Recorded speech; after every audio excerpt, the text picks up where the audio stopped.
So as you guys can see, this is what all my old mounts look like. They definitely needed replaced.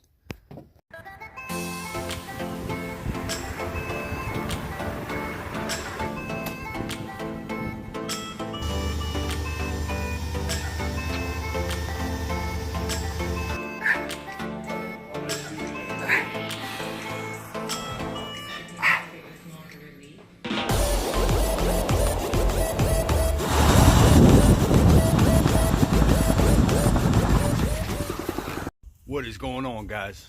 Welcome back to the channel. First, I want to thank you all for helping me reach 200 subscribers. I greatly appreciate it. Lets me know that I'm doing something right. So show you guys how to replace the engine mounts and stabilizer links on your Volkswagen Routan and similar models, Chrysler Town and Country, I think some Dodge Caravans may crossover and have the same component setup. But first, let's do an update status on walk around for those of you that are new to the channel.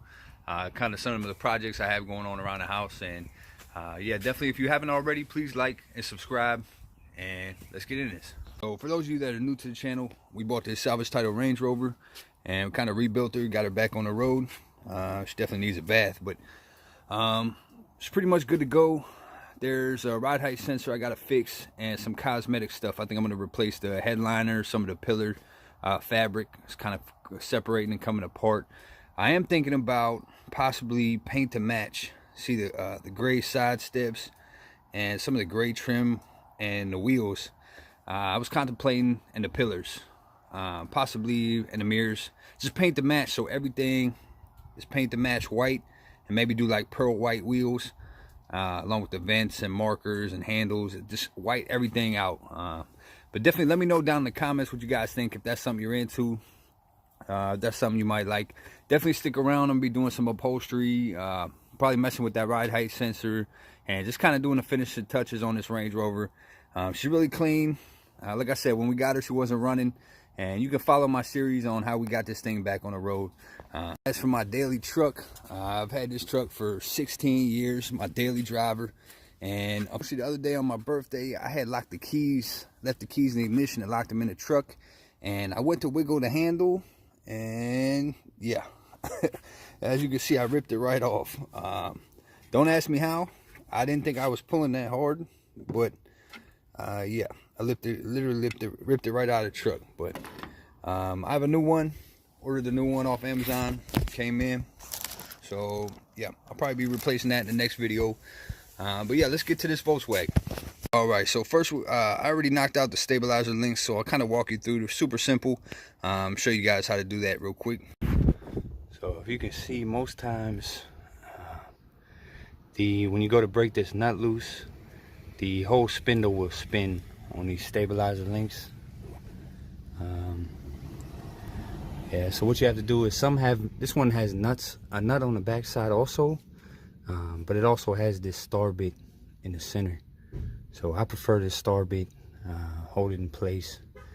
And yeah, so that's how you get these stabilizer links off. Some are Allen keys, some are star bits, but yeah, not too bad. I'm gonna go ahead and knock this side out, and then we're gonna move on to the engine mounts. Now onto the engine mounts. I actually already replaced two, but I'll kind of walk you through each of their locations and how to access them, and some tips on how to properly do this. Okay, so the first one I replaced is actually under this air filter. So if you can see down in here, let me see if I can get a good shot right there. So remove the air filter, and it's actually pretty easy to access. I actually had to remove this bracket right here, 2 bolts on, I believe it's 2 or 3 bolts on top, and 2 on the mount itself. Take it off, and it's right there. Super easy to access. I'm not going to walk you through that. Now there is one underneath. I'm sorry, there's 2 underneath. So there's actually one in the front right here. Now I actually did have to release the cross member. I'll kind of show you guys underneath. But also there's one in the rear, which is kind of a pain in the neck to get through. But I'll explain that when I get underneath there. Now this is the last one I was waiting on. So this is actually a transmission mount. I just kind of stuck it in there. But yeah, so you actually have to remove the battery tray, and I'll kind of show you that when I put it back together. But I was waiting on that because they sent me the wrong one. So I ordered a whole set off Amazon. Came with every single mount, but they sent me this top one, looks like this. So you guys can kind of see the difference. It's missing a whole bracket. So I actually had to go on and order this separately. I was just waiting for it to come in. Yeah, but so essentially this with all these mounts, they're fairly simple, just bolts. Now the main thing you have to worry about when doing these engine mounts is supporting the engine and transmission. So using a jack stands, preferably with blocks of wood, making sure everything is stable before removing any mounts. Now I left the bottom one attached. I still used the jack to support the weight, just to kind of help while I did the top ones. And then yeah, removing that cross member, I had the top ones attached and the rear one, and also used the jack and jack stands to support the motor and transmission, because that's a little sketchy. You just got to make sure that you support the weight while you're disconnecting all the mounts. So as you guys can see, this is what all my old mounts look like. They definitely needed replaced. So another thing you have to take into consideration when doing these engine mounts is as you remove the mount, and the weight of the motor will shift.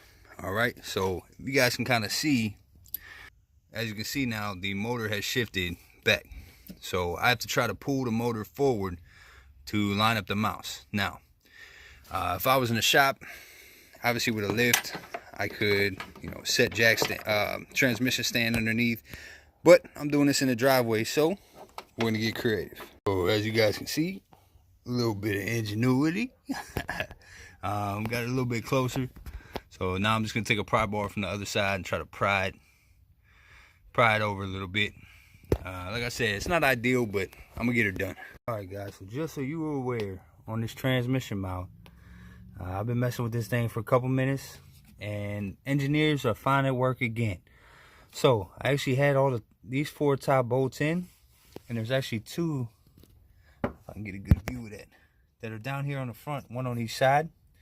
Now the issue is, there's no way to get the bolt in with the mount in. Try to get a better view of it from here. So if you can see that, there's actually the mount off the transmission does not leave you enough room to get the bolt in here.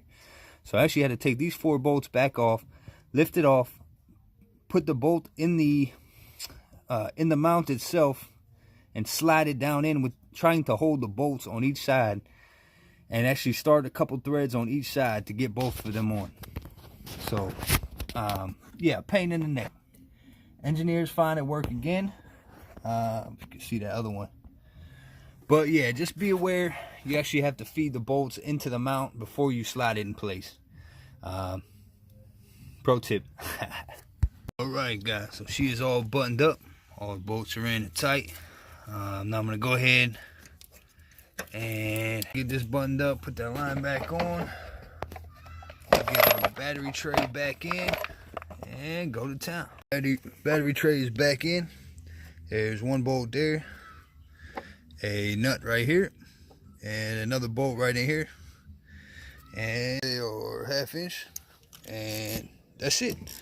So throw the battery back in, we'll take it for a test drive. Alright, so directly under the front, you will see this is the cross member. Now your engine mount is right here. So there is 1 bolt on each side directly to the mount, to the brace bracket, and 2 underneath. Now I tried to take it out without removing this cross member, and it wasn't happening. So I removed, I believe there's 4 in the back, 5 bolts in the back, and a little guy. So I took out 4 of them and loosened up. I loosened those up just enough to tilt the front of the cross member down. Keeping in mind I had jack stands in place holding the engine and transmission. Dropped the cross member down, and I was able to yeah, slide the engine mount out and slide the new one in, put it back up, button this all back up, and yeah, that was it. Now the bottom ones, obviously you have to jack the vehicle up, and this is honestly, I wish I would have left it jacked up so I could have showed you guys better. But essentially you have to go from underneath the vehicle up from the rear by the drivetrain. You can see this is actually the rear mount. Now it's kind of a pain in the neck because you have to reach up from the bottom up through this gap and try to come down. The bolts are actually facing down into the rear cross member, so it's kind of a pain in the neck. I should have left the vehicle up so I could have showed you guys a little better, but yeah. So if you look from the driver's side is the easiest. You actually want to jack the vehicle kind of high so you have enough space to get in there and actually reach up. And like I said, the bolts are facing down into the cross member, so they're kind of a pain in the neck. But yeah, that kind of gives you the location and how to fix it. So that is it, you guys. That is the engine mounts and transmission mounts on the Volkswagen Routan.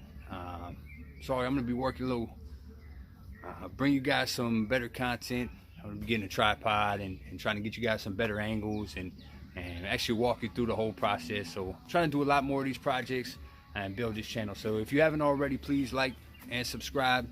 And that's it. We'll see you guys next time. Thank you.